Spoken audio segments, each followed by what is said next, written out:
Bueno, ¿qué tal, audiófilos? ¿Cómo andan? ¿Todo bien? Acá el loco de la LEF conectándose de vuelta y haciendo un poquito una nueva saga. Acuérdense, ayer estuvimos dedicándosela a un cuento de Jorge Luis Borges, un poco nuestro superhéroe de este canal, aunque hay varios superhéroes que rondan el mismo.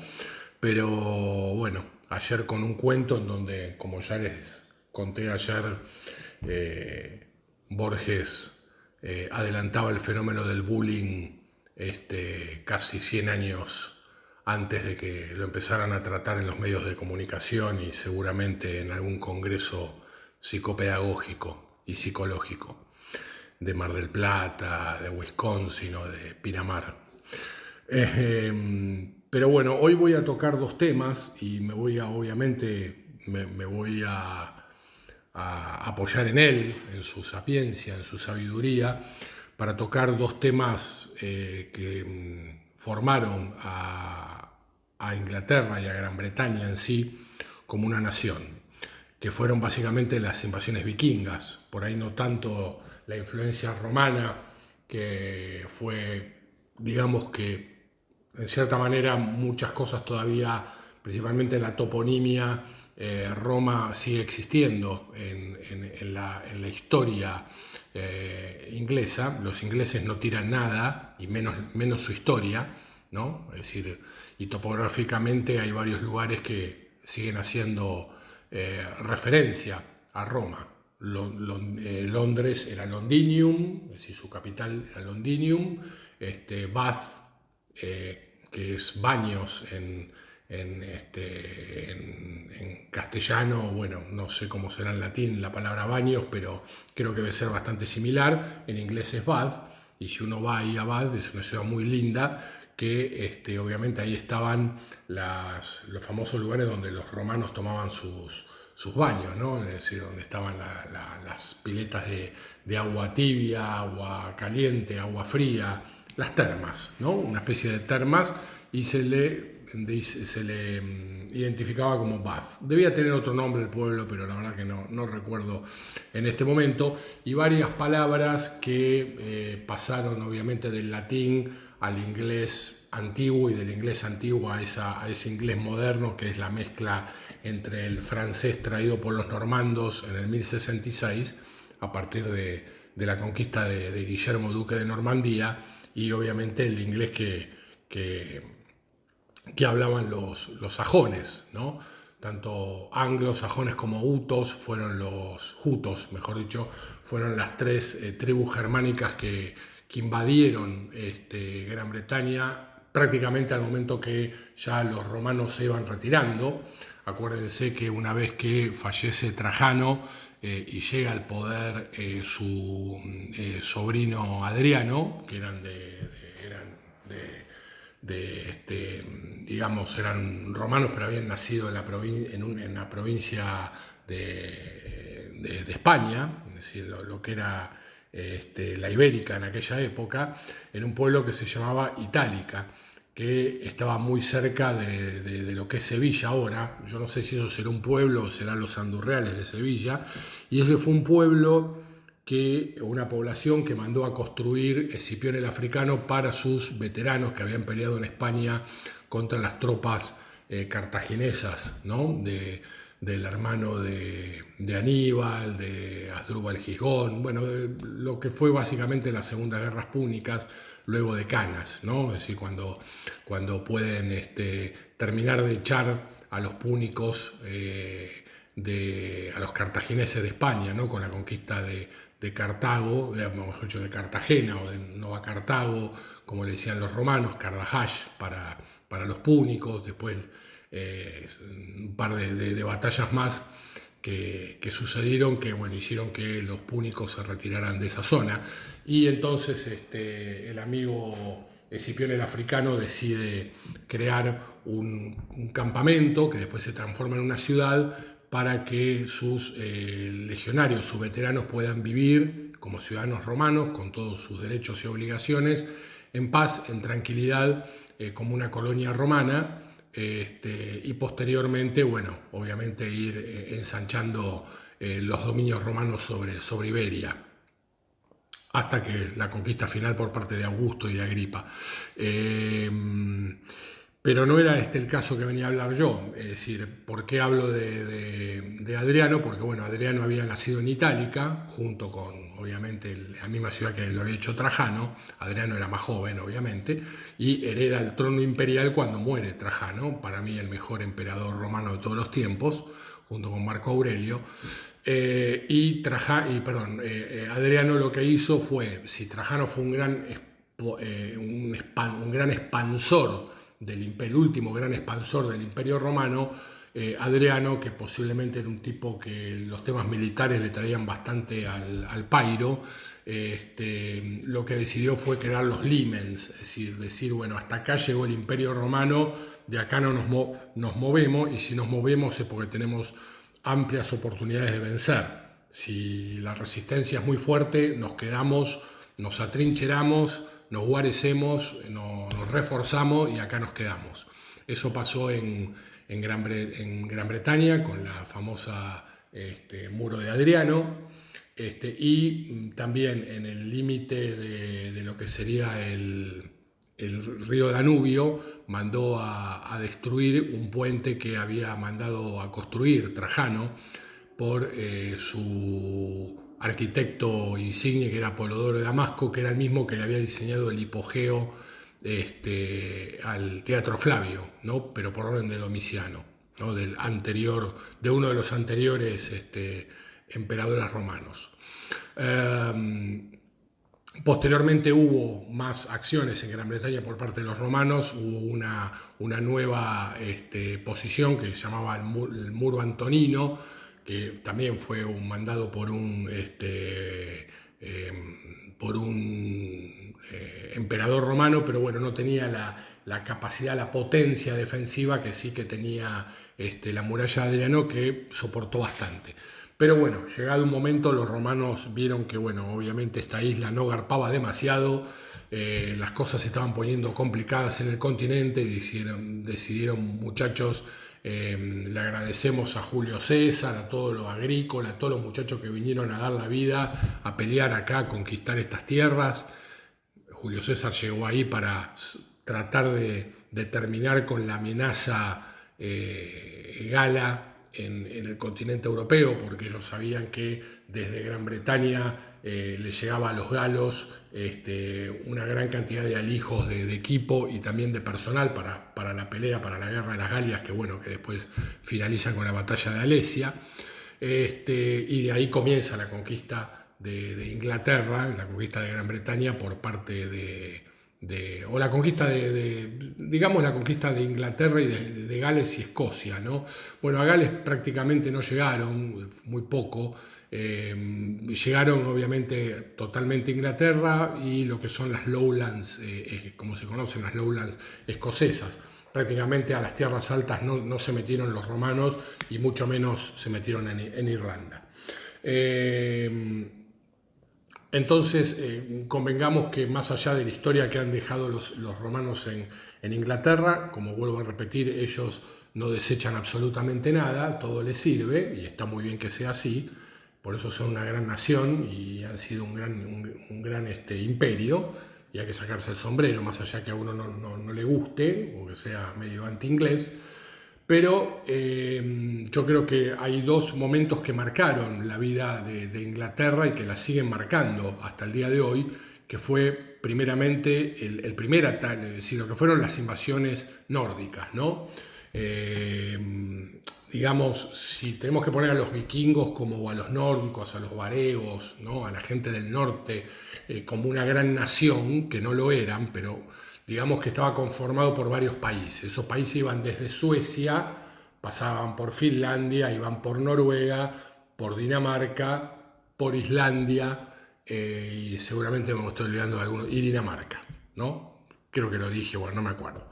El tema es el siguiente, esto es muy simple. Tanto Suecia como Finlandia son hombres del norte o vikingos, que ahora vamos a explicar por qué ellos no se conocían entre sí, no se trataban así como vikingos, porque el vikingo era como una especie de verbo. El vikingo era una acción de ir, digamos, de campaña a un lugar para asentarse, para guerrear, para traer, digamos, para tratar de traer esclavos, para tratar de traer tesoros. Esa era la acción.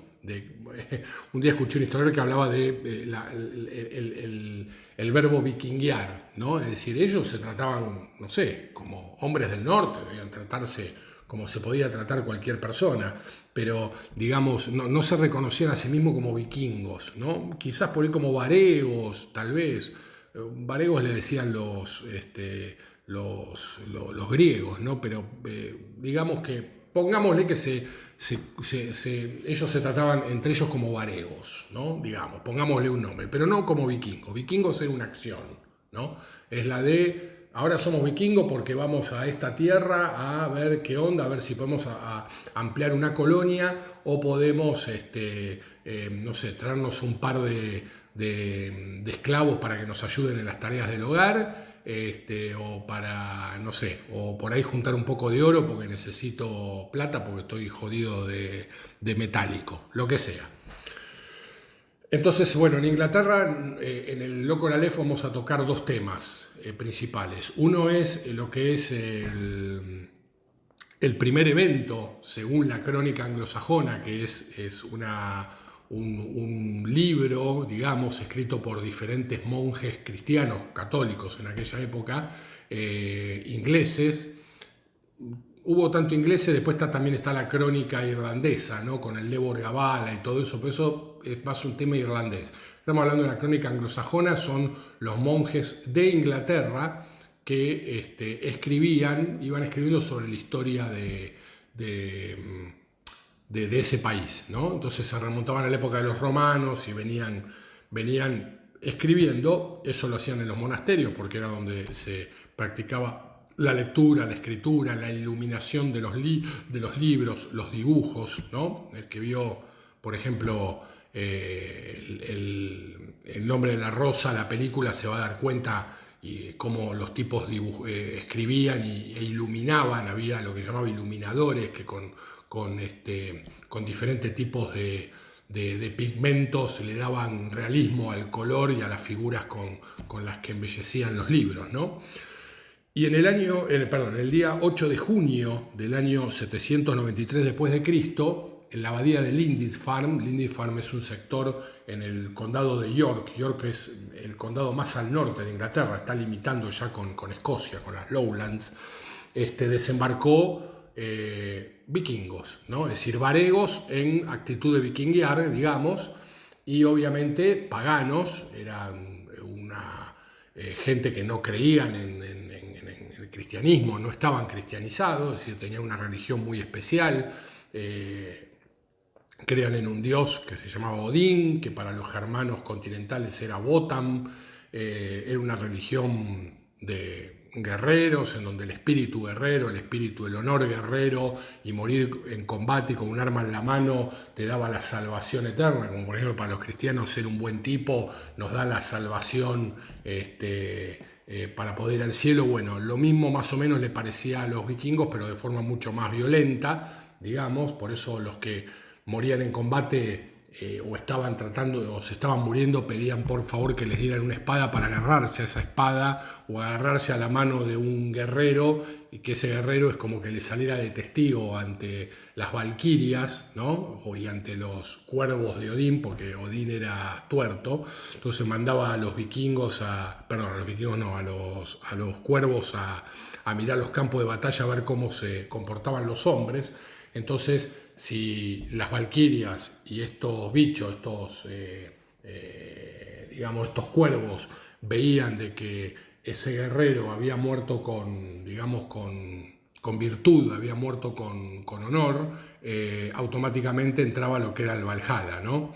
Era una religión muy, muy terrible, que terminaba mal, con el famoso Ragnarok, que es la lucha final, en donde el mal triunfa sobre el bien para después comenzar a arrancar todo de nuevo. Bueno, la verdad es una religión bastante entretenida. Está llena obviamente de refranes y de cuentos. Es un compendio de saberes, digamos, que bueno, después llevaron a que esta gente creyera, ¿no?, en este tipo de cuestiones, ¿no? El famoso tema del árbol, de la vida. Bueno, es bastante complejo, no me voy a poner ahora a explicárselo en demasía. Vamos específicamente a los actos bélicos que dominaron la historia de Inglaterra, desde el año 793 hasta el año 1066, ¿no? Porque vamos a hacer dos podcasts, uno dedicado a la batalla de Maldon, en donde Jorge Luis Borges hace todo digamos, un análisis sobre el poema de la batalla de Maldon. Yo voy a explicar lo que fue la batalla de Maldon y después vamos a hacer uno, quizás unos días más tarde, vamos a dejar descansar un poco a la gente y vamos a hacer algo sobre 1066. Voy a buscar a ver si Giorgi escribió algo sobre la campaña de 1066, compuesta por 3 batallas, ¿no? La batalla de Fulford Gate, Stamford Bridge y Hastings, ¿no?, que seguramente algo habrá escrito. Así que bueno, como les decía, el 8 de junio del año 793 después de Cristo, la abadía de Lindisfarne es atacada, obviamente saqueada, todos los monjes asesinados. Este ataque es considerado uno de los primeros raids vikingos, están documentados en la crónica anglosajona, y es el inicio de la era vikinga en las Islas Británicas. La abadía de Lindisfarne era un importante centro religioso y cultural. Fue, como les digo, totalmente saqueado, muchos monjes fueron asesinados y otros fueron llevados como esclavos. A ver, no es que les recomiendo, pero para que les sea más gráfico, para la mayoría que tienen Netflix, vean Vikings. Y ahí aparece el primer capítulo es Lindisfarne. Y ven que no les voy a hacer spoiler, pero matan a la mayoría de los monjes y a un monje joven se lo llevan ¿cómo se llama?, de esclavo, ¿no?, para Dinamarca. Lo que les estaba diciendo era que, por ejemplo, Finlandia y Suecia miraron más para el lado de Rusia, ¿no? Acuérdense que Rusia es una mezcla, la Rusia blanca, digamos, ¿no? Es una mezcla de eslavos y de nórdicos, tanto Noruega como Dinamarca y Islandia miraron más hacia las Islas Británicas, y mucho más Noruega y Dinamarca, y mucho más Dinamarca todavía. Es más, fue tan fuerte la presencia danesa en Inglaterra que un sector se llegó a llamar la ley danesa, la Danelaw, y hubo un rey llamado Canute que era danés directamente. Es decir, la influencia danesa en Inglaterra en esa Edad Media fue o en la Alta Edad Media, digamos, fue muy, pero muy importante. Estamos hablando antes del año 1000, ¿no? Ok. Este evento causó, el saqueo de la abadía de Lindisfarne, un gran impacto en la Europa cristiana de la época. Claro, pues imagínense que en aquella época, la verdad que, digamos que estamos hablando de 793, creo que faltaba poquitito, ya España ya estaban teniendo los primeros problemas con los musulmanes, así que ya se veía una Europa cristiana que venía invadida por el sur por los musulmanes, con una creencia bastante similar, digamos, en la cuestión de la exaltación guerrera con respecto a la salvación del alma, es decir, una cosmovisión bastante similar a la que tenían los nórdicos, ¿no? Bueno, los nórdicos decían que iban a salvar su alma yendo al Valhalla, para ponerse en pedo, cularse a todas las mujeres, disculpen el afrancesamiento mío, vivir de joda, vivir peleando, morir, resucitar, hasta la batalla final donde iban a perder todos, ¿no? Obviamente. Pero bueno, mientras tanto iban a pasar muchos miles de años pasando la bárbaro a lo vikingo. En el caso de los árabes, bueno, si morían en combate siendo...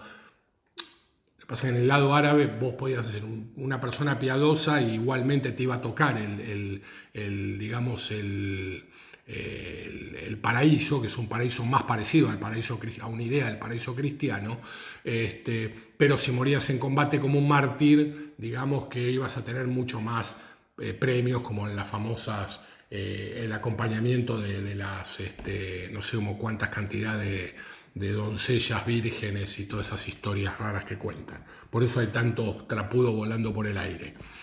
Bueno, todavía en esta altura. Ok, pasó lo del Indie Farm y no es que los vikingos se quedaron ahí y dijeron, bueno, nos quedamos acá, qué lindo, interesante. A ver, el Indie Farm había de todo, había oro, había plata, creo que había reliquias de santos, que obviamente a los vikingos les importó tres joracas. Lo que ellos querían eran el oro, la plata, se llevaron lo que les importaba, se llevaron obviamente a los monjes viejos, los pasaron a degüello, a los monjes jóvenes obviamente ¿cómo se llama?, de esclavos.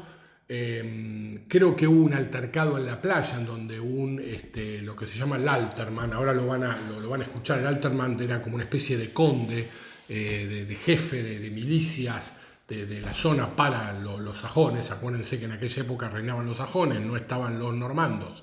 Los normandos es la cristianización de los vikingos, pero eso pasa en Francia, no en Inglaterra. En Inglaterra llegan recién en el 1066. Bueno, ya había normandos antes en Inglaterra, pero no con el poder de Guillermo, obviamente. Hubo un combate ahí, matan al Alterman, matan obviamente a sus soldados, y de esa manera tienen el camino libre para entrar al Indie Farm y hacer desastre. Vuelven a los barcos vikingos, se dan media vuelta, es decir, hacen el movimiento tierra-mar, se da media vuelta y se vuelven a su zona, ¿no? Con un saldo bastante positivo. De acá para adelante, es decir, del 793 para adelante, cada vez era peor. ¿Por qué? Porque cada vikingo, vamos a tratarlo como vikingo, ¿no? Cada vikingo que llegaba a su tierra se encontraba con otro paisano que no había podido juntar gente para ir a vikinguear, para ir de joda, digamos, y le pregunta, che, ¿cómo te fue, no sé, Harald? Me fue bárbaro, vos no sabés, agarré esto, agarré el otro, estos curas no se defienden, son todos unos cagones, nadie pone fuerzas, no pelean, son desastre, mira, me traje esclavos, jóvenes, también hay mujeres, hay chicos, hay mucho oro, mucha plata, hacen laburos, artesanía, es un buen lugar, te digo, y está bueno, tiene buena pinta para poder establecerse. Así que cuando pueda, hacete una escapada. Yo ahora me voy a reorganizar y por ahí el año que viene me vuelvo a probar suerte.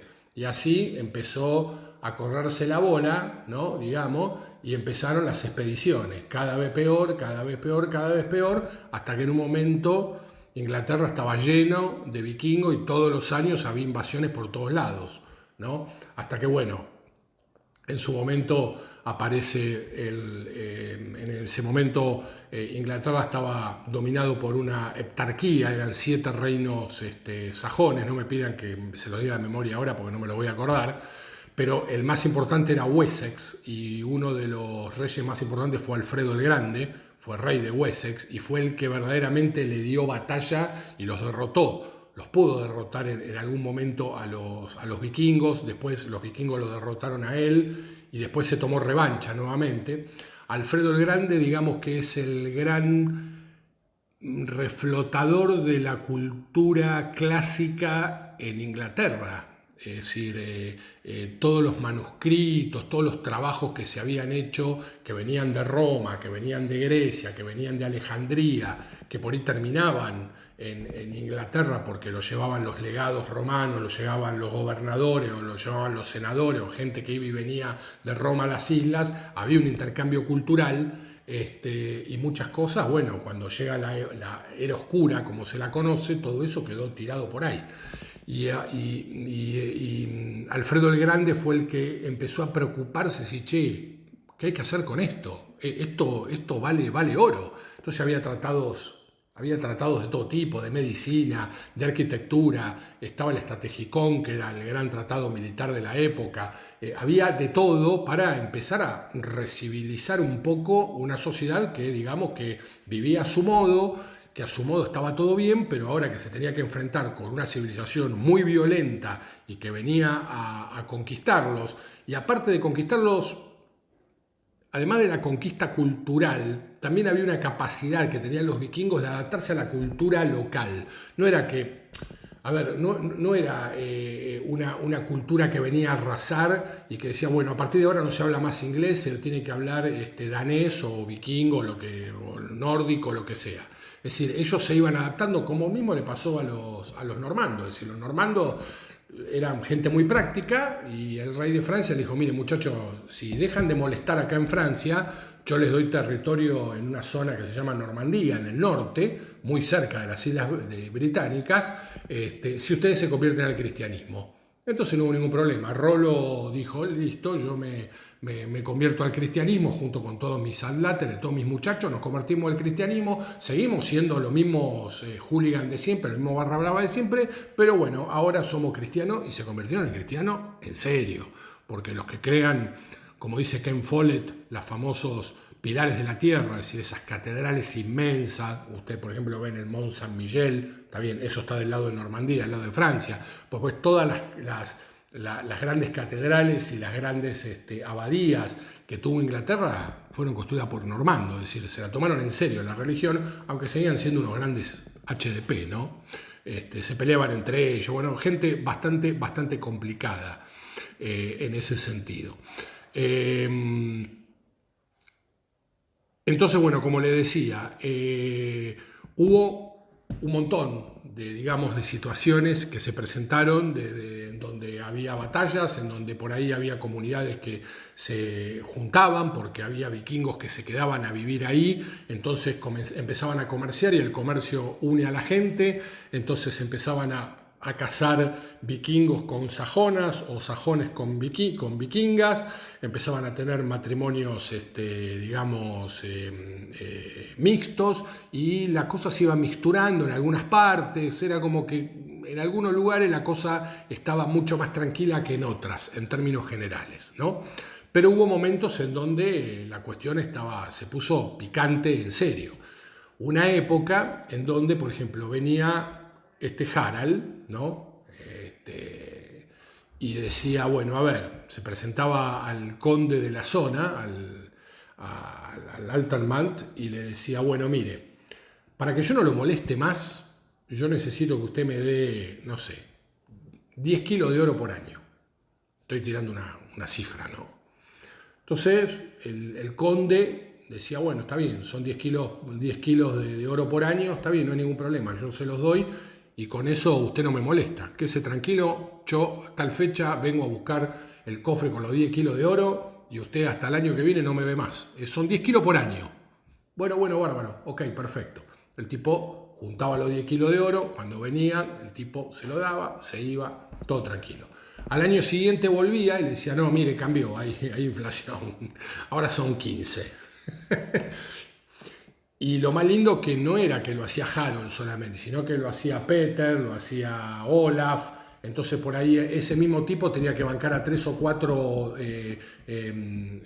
grupos vikingos que lo venían a apretar mafiosamente, digamos, para que no le hicieran de todo, y al final el tipo terminaba en la miseria, porque básicamente se quedaba sin recursos para producir eso y al final, bueno, obviamente terminaba como esclavo, ¿no? O destruida su villa o lo que fuera, ¿no? Estos son casos que explico de cómo era la fenomenología de cómo se trataban y cómo se manejaban estos buenos muchachos de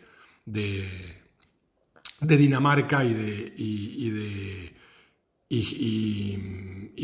las tierras de Halland, ¿no? Digamos, de la zona de Noruega. Entonces, bueno, vamos directamente a lo que es lo de la batalla de Maldon, interpretada, ¿no? Analizada por Jorge Luis Borges. Y el texto comienza así. Este poema describe la batalla que tuvo lugar el 10 u 11 de agosto del año 991, ¿no? Es decir, casi 20 años después de lo de Lindisfarne. Los vikingos llegan a la costa de Wessex y solicitan permiso para subir a combatir a tierra firme. Byrnot, alcalde de Essex, les concede el pasaje. El poema ha sido interpretado diversamente como una disculpa, una justificación o una crítica de este acto de arrojo que los sajones terminan pagando con sus vidas. Encontramos en Maldon un claro ejemplo del código heroico germánico. La narración establece un fuerte contraste entre el proceder de Godric y sus hermanos, que escapan cobardemente, con la noble actitud de los demás guerreros que, perdida toda esperanza, desdeñan de todos modos la huida y combaten por su honor hasta morir. Fue roto. Pidió entonces a cada guerrero que dejara su caballo y lo alejara, que avanzara poniendo atención a sus manos y al noble coraje. Cuando el pariente de Offa se dio cuenta de que el alcalde, es decir, Byrnot, no iba a tolerar cobardías, dejó que el querido halcón volara de su mano al bosque y entró en la batalla. Quien lo hubiera visto empuñar las armas hubiera comprendido enseguida que el joven no iba a flaquear en la lucha. También Hedrick seguiría al líder, su señor, en la batalla. Comenzó a avanzar, llevando su lanza al combate. No le faltaría coraje mientras pudiera sostener con sus manos espada y escudo. Cumpliría su promesa de luchar ante el Earl. El Earl era el conde, ¿no? Earl vendría a ser el Alterman, ¿no? Lo que pasa es que la palabra Earl ya se utiliza posteriormente con los normandos. Alterman es un término bien sajón, ¿no? Del inglés antiguo. Byrnot comenzó entonces a arengar a sus tropas. Desde su caballo instruyó a sus hombres, les dijo cómo pararse y mantener su posición. Les pidió que aferraran bien sus escudos, con sus manos firmes y que no temieran. Uno de sus guerreros estuvieron bien formados, o una vez que sus guerreros estuvieron bien formados, Byrnot se apeó entre sus hombres, donde más le gustaba estar, allí donde él sabía más fiel a su séquito. Les recuerdo que los sajones combatían a pie. Es decir, para ellos la caballería no existía. El caballo lo único que servía era para moverse sobre el terreno, para acercarse al campo de batalla. Después desmontaban y combatían a pie. ¿Ok? Ahí les tengo que hacer una breve aclaración. Yo no sé si Georgie lo hace en este caso. Ahí había dos clases de soldados en la, diríamos, en la organización militar sajona. Estaba el Fyrd, que vendría a ser la milicia territorial, que era principalmente era el campesino, que iba a pelear con el arma que tenía, obviamente con su, digamos, sus instrumentos de labranza, con eso iba a pelear. Posiblemente había arqueros que estaban entrenados. Inglaterra tiene una larga tradición de la práctica de la arquería, que la van a explotar muy bien después en la Guerra de los 100 años. Pero eso era gente más especializada. Y después tenían los que eran el housecarl. El housecarl vendría a ser el caballero, era el guardaespaldas del Earl o del Alsterman o del alcalde, digamos, o del señor de esas tierras, ¿no? Era un soldado profesional que se dedicaba exclusivamente a la guerra, ¿no? Pero era un infante, ¿no? Después, obviamente, con la llegada de los normandos va a progresar subiéndose al caballo, pero mientras tanto va a ser un soldado, digamos, una especie de lictor romano, ¿no? Los lictor eran los vigías, los watchmen, digamos, del legatus romano o del gobernador de provincia, como una guardia pretoriana, digámoslos así, ¿no? Como la guardia presidencial o la guardia imperial, una cosa así. Bueno, estos muchachos, estos soldados profesionales conformaban esa clase guerrera que lo único que se dedicaba era eso, a proteger a su señor y a entrenar para pelear y morir por él. En España creo que le llamaban gardingos, tanto los godos como los suevos, ¿no? Es decir, estas tribus germánicas que después que son los primeros que ocupan España. España es una de las primeras provincias que se separan del Imperio Romano, y creo que le llamaban gardingos a estos soldados profesionales que se dedicaban a custodiar la vida de su señor, principalmente en batalla. Ok, Fue entonces que el mensajero vikingo gritó ásperamente, habló con palabras, arrojó sobre el Earl, parado en la otra costa, el amenazante mensaje de los hombres del mar. Me envían a ti, valientes navegantes, me han ordenado que te diga que puedes enviar anillos como rescate, y es preferible para vosotros evitar este torrente de lanzas, pagando un tributo, a que libremos tan dura batalla. Es decir, los vikingos no eran tontos y primeramente decían, pagame y me voy, y si no me pagás, nos peleamos. A ver, muchachos tenían, digamos, una fama de mafia, no es que vamos a pelearnos. Si veían que la mano venía pesada y que del otro lado había tipos tan arrojados como ellos, primeramente negociaban. Vos mirá, si me da tanta cantidad de guita, yo me voy. Está todo bien, quedamos a mano, acá no pasó nada. ¿No? ¿Me entendés? Chau, hasta luego, buenas noches. Si veían que había 4 clérigos y 2 boludos, lo pasamos a degüello, no hay ningún problema.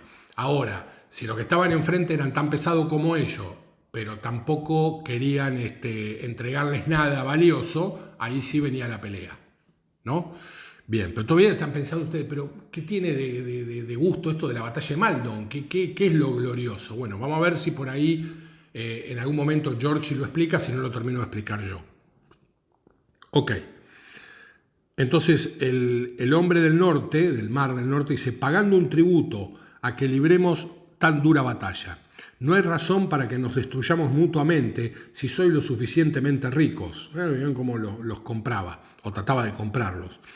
Os daremos tregua a cambio del oro. Si tú, que eres aquí el más poderoso, eso se lo decía Byrnot, decides pagar rescate por tu gente, dar a los hombres del mar las riquezas que exijan y aceptar nuestra tregua, nos iremos con el tributo a nuestras naves, nos alejaremos sobre las aguas y os dejaremos en paz. Es una apretada en diestra y siniestra, ¿no? Byrnot habló, levantó su escudo, agitó su esbelta lanza de fresno, habló con palabras, enojado y resuelto le dio respuesta. Escuchás, oh navegante, lo que te dice esta gente. Como todo tributo os darán puntas de lanza envenenadas y antiguas espadas, aparejos que en la batalla os servirán de poco. Mensajero de vikingos, respóndeles así, lleva a tus gentes el siguiente mensaje, mucho más odioso que el que ellos esperan. Aquí está, firme entre sus huestes, el no menos respetable de los Earls, que defenderá este reino, el país de Athelred. La tierra, Athelred era el rey, ¿no? Es decir, el rey de Inglaterra. La tierra y la gente de mi señor. En la batalla caerán los paganos. Acuérdense que los sajones ya eran cristianos. En la batalla caerán los paganos. Creo que sería una vergüenza si os fuerais con nuestro pago a vuestras naves sin ser enfrentados. Ahora que os habéis adentrado tanto en nuestra tierra, nuestras riquezas no irán tan fácilmente hacia vuestro lado. Antes de que os entreguemos tributo, deberán arbitrar entre nosotros la punta de la lanza y el filo de la espada, el feroz juego de la guerra. Byrnot ordenó entonces a sus guerreros que avanzaran con sus escudos hasta que todos llegaran a la margen del río. Allí, debido al agua, ninguno de los dos bandos podía alcanzar al otro. A la marea baja sucedió la creciente. Las aguas se encontraron. Demasiado largas les pareció la espera hasta que pudieron entrechocar sus lanzas. Así permanecieron, formados en márgenes opuestas del río Pant. La vanguardia de los sajones del oeste y las huestes de las naves de Fresno. Debido al agua que se interponía, ninguno de ellos podía herir a los otros, excepto aquellos que fueran muertos por el vuelo de la flecha. La marea bajó, los navegantes se erguían listos, las huestes vikingas ansiando el combate. El señor de héroes ordenó entonces defender el puente a un duro guerrero. Su nombre era Wulfstan, valiente entre los suyos. Fue él, el hijo de Siola, quien derribó el primer hombre con su lanza cuando éste subió, audaz, al puente. Acompañaban a Wulfstan intrépidos guerreros, Aelfere y Macus, dos valientes que nunca abandonarían el vado, sino que lo defenderían con firmeza contra los atacantes, mientras pudieran empuñar las armas. Así, cuando los odiados forasteros cayeron en la cuenta de cuán enconadas eran los defensores del puente, cuando comprendieron y vieron claramente que se enfrentaban en el puente a feroces guardianes, pidieron con engaños que se les diera pasaje a tierra firme, que se les permitiera cruzar guiar a sus hombres a través del vado. Entonces Birnot, arrastrado por su temeridad, cedió a esa odiada gente demasiada tierra. Sus hombres escucharon cuando el hijo de Birthtelm, perdón por mi mal sajón, gritó a través de las frías aguas: «El camino está abierto para ustedes. Venid rápido a nosotros, hombres al combate. Solo Dios sabe quién dominará el campo de batalla». A ver si nos ubicamos. La batalla no se podía dar porque obviamente había subido la corriente del río,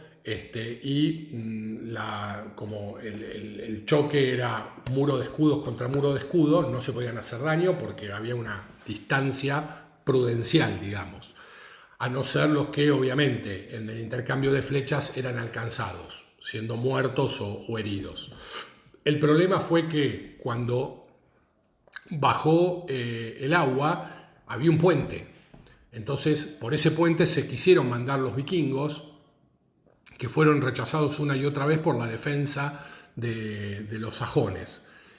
Cuando los vikingos se vieron de que obviamente iban a tener que pelear para poder obtener dinero y todo lo que venían a buscar, le pidieron por favor a Birnot, el señor de estas tierras, que les dejara pasar el puente sin combatir y que la batalla fuera del lado oeste del terreno. Es decir, el lado oeste estaba obviamente lleno de marismas, de agua, etcétera, etcétera. Ahí los vikingos no podían maniobrar perfectamente, entonces le pidió por favor si podían pasar del otro lado del puente para poder pelear una batalla justa y equilibrada. Digamos, un código de caballería germánico puro y duro, y Birnot acepta ese pedido, ¿no? Como diciendo: yo no quiero que se me recuerde como que yo gané esta batalla, pero me negué al pedido de una lucha justa contra estos invasores. Ahí está el quid de la cuestión del poema de la batalla de Maldon o de la historia de la batalla de Maldon. Esto es lo que seguramente a Borges lo habrá vuelto loco. Ok. Seguimos. Haciendo frente a estos feroces hombres, aguardaban listos Birnot y sus guerreros. Birnot ordenó armar el vallado de escudos y pidió a sus huestes que se mantuvieran firmes contra el enemigo. El combate estaba cerca, la gloria en la batalla. Había llegado el momento en que caerían aquellos hombres destinados a morir. Se elevó un clamor, los cuervos volaban en círculo, también el águila ansiosa de Carroña. Acuérdense, para los vikingos el cuervo eran los ojos de Odín sobre la tierra. Wulfmaer cayó herido, el pariente de Birnot, eligió su reposo en el campo de batalla. El hijo de su hermana cayó derribado, destruido por las espadas. Para esto fue luego retribuido a los vikingos. Me han contado que Edward atacó a uno sin escatimar fuerzas en la estocada, con tanta violencia que el aciago guerrero cayó allí mismo, muerto a sus pies. Birnot le agradeció luego esta hazaña apenas tuvo ocasión. Así se mantuvieron, resueltos, los jóvenes guerreros en la lucha, observando ansiosos quién podría ser el primero en arrancar con su lanza una vida entre los hombres destinados a morir. Los guerreros con sus armas, los muertos cayeron al suelo, los demás se mantuvieron firmes. Birnot exhortó a sus hombres, ordenó a cada uno de los guerreros que quisiera lograr la gloria sobre los daneses que se concentraran en la batalla. Avanzó entonces un vikingo endurecido por la guerra, levantó su arma y su escudo en defensa y se dirigió hacia el guerrero Birnot. Avanzó resueltamente, seguramente un berserker, contra el campesino. Cada uno albergaba maldad hacia el otro. El hombre del mar arrojó su lanza sureña y ésta hirió al señor de guerreros. Birnot la golpeó con su escudo, partiendo la lanza y empujando la punta, que saltó fuera de la herida. El guerrero, enfurecido, clavó entonces su lanza en el soberbio vikingo que lo había atacado. Hizo que su arma atravesara la garganta del joven guerrero. Guió su mano hasta que ésta alcanzó la vida del repentino atacante. Se lanzó enseguida sobre otro, partió al enemigo su cota de malla y éste quedó herido en el pecho a través de su coraza, la punta mortal clavada en su corazón. Birnot se alegró. Rió el valiente hombre, dio al Creador gracias por los trabajos de ese día que el Señor le había otorgado. Entonces uno de los vikingos dejó salir una lanza de su mano, volar desde su puño, y ésta se clavó profundamente en el noble vasallo de Athelred, es decir, en Birnot. A su lado estaba un joven guerrero, Wulfmaer, hijo de Wulfstan, un mozo en el campo de batalla, que arrancó de Birnot la sangrienta lanza y la arrojó de vuelta con todas sus fuerzas. Su punta se clavó e hizo caer a tierra a aquel que acababa de herir tan gravemente a su señor. Recuerden que esto es un poema, es una crónica, es decir, digamos, esto parece una batalla de Marvel, pero está muy lejos de serlo, les pido por favor. Avanzó entonces otro hombre hacia el guerrero. Quería quitarle a Birnot sus riquezas, su armadura, anillos y adornada espada. Birnot sacó de su funda la hoja, ancha y de brillante filo, y trató de clavársela en su cota de malla. Pero otro de los hombres del mar lo impidió tan bruscamente que mutiló el brazo del caballero. Cayó entonces al suelo la espada de dorada empuñadura. Ya no pudo Birnot sostener su duro sable, esgrimir el arma. Tuvo aún una palabra el canoso guerrero, arengó a sus hombres, pidió que avanzaran a sus nobles compañeros. No pudo luego sostenerse en pie por mucho tiempo más, miró hacia los cielos. Te doy las gracias, Señor de las gentes, por todas las alegrías que he tenido en este mundo.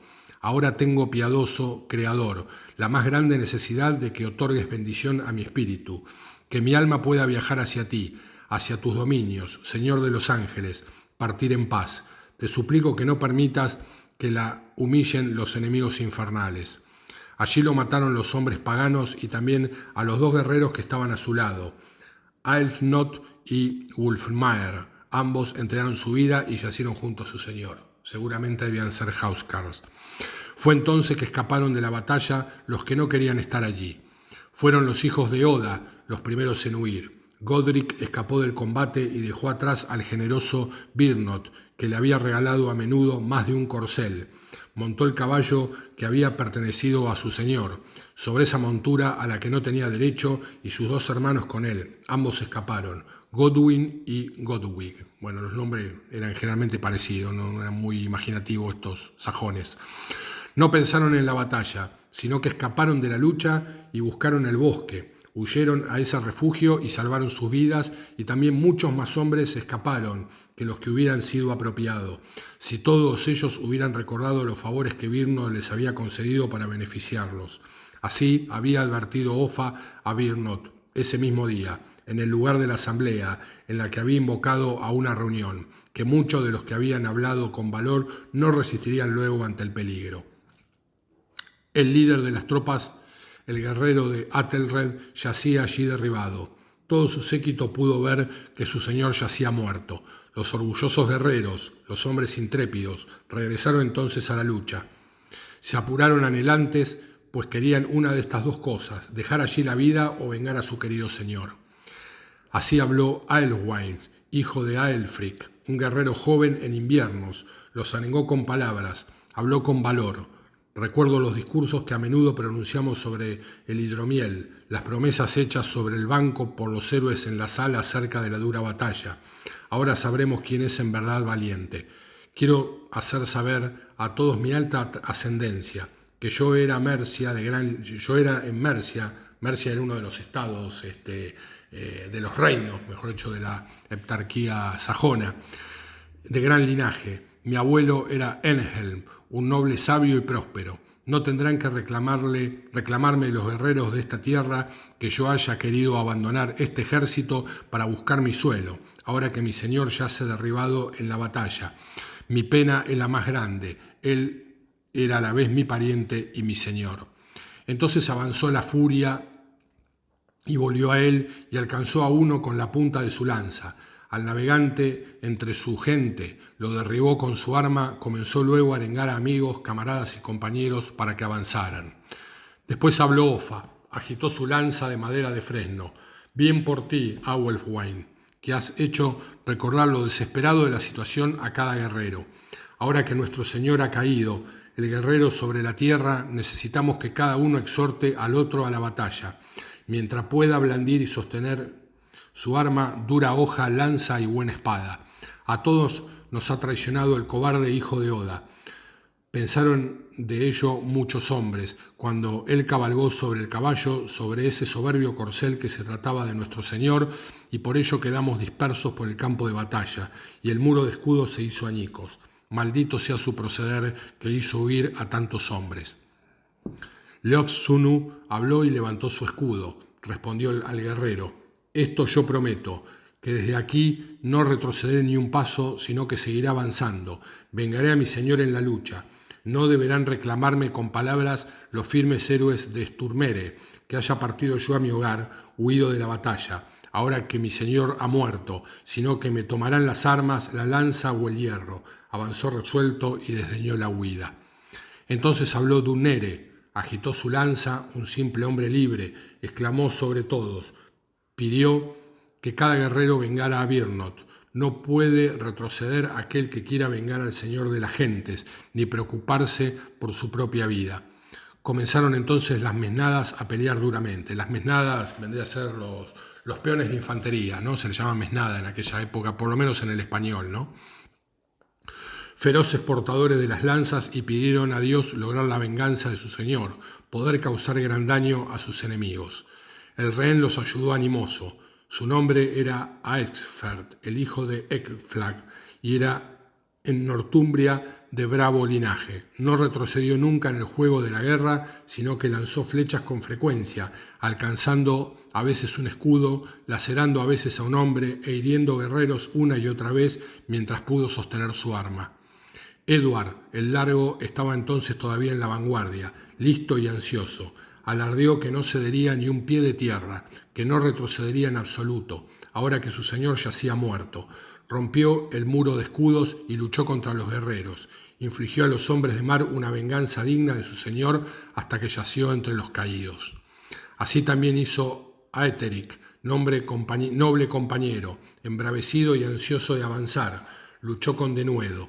El hermano de Sibrit y muchos otros más partieron los cóncavos escudos, combatieron con coraje. El borde del escudo se hizo añicos. El arnés cantó una de sus horrendas canciones. Entonces Offa mató en combate al hombre del mar, lo derribó y éste cayó al suelo.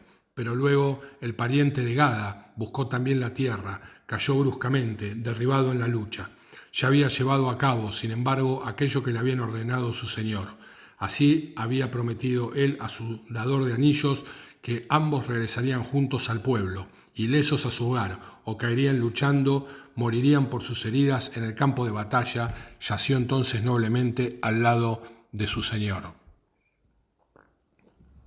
Hubo entonces estallido de escudos. Los hombres del mar avanzaban enardecidos por el combate. Las lanzas atravesaban a menudo la casa de la vida. De aquellos destinados a morir, Wistan avanzó. El hijo de Wurstan peleó contra los guerreros. Fue entre la multitud el matador de 3 vikingos, antes de yacer el hijo de Wigan entre los caídos. Hubo allí grave asamblea. Los guerreros se mantuvieron firmes en el combate. Algunos perecieron agobiados por las heridas. Los muertos caían a tierra. Todo este tiempo, Eodwald y Oswald, ambos hermanos, arengaron a los hombres, pidieron con palabras a sus compañeros que resistieran ante el peligro, que usaran sus armas con valentía. Entonces habló Britwall. El anciano guerrero levantó su escudo, blandió su lanza de fresno, instó con fervor a los demás guerreros. Más firme será nuestro propósito, más animoso el corazón, más grande el coraje, cuanto menor sea nuestra fuerza. Aquí yace nuestro Señor, hecho pedazos, el que más valía, en el polvo. Aquel que piense en huir de este juego guerrero lo lamentará para siempre. Mi vida ha sido larga, no me iré de aquí, yaceré tendido al lado de mi Señor, de ese hombre tan querido. Así también arengó a todos Godric, el hijo de Atelgar. Arrojó a los vikingos lanzas y dardos de muerte y avanzó el primero entre esas tropas, matando e hiriendo, hasta que él mismo cayó en la batalla. Este no era el Godric que huyó. Ok, con esto se termina el poema de la batalla de Maldon y un poco el análisis y más o menos la explicación que nos dio Borges sobre esa situación. Según dicen, hay un libro que se llama Los 7 guerreros nortumbrios. Creo que es un libro que se editó en el año entre el 2008 y el 2009, que es sobre la historia de la tumba, de la lápida, mejor dicho, de la tumba donde está enterrado Jorge Luis Borges en un cementerio en Ginebra. Y está escrito obviamente en lengua sajona, entiendo, o en un inglés antiguo. El libro se llama 7 jinetes nortumbrios. Si lo pueden llegar a conseguir sería maravilloso, porque bueno, obviamente habla bastante de esto de la batalla de Maldon.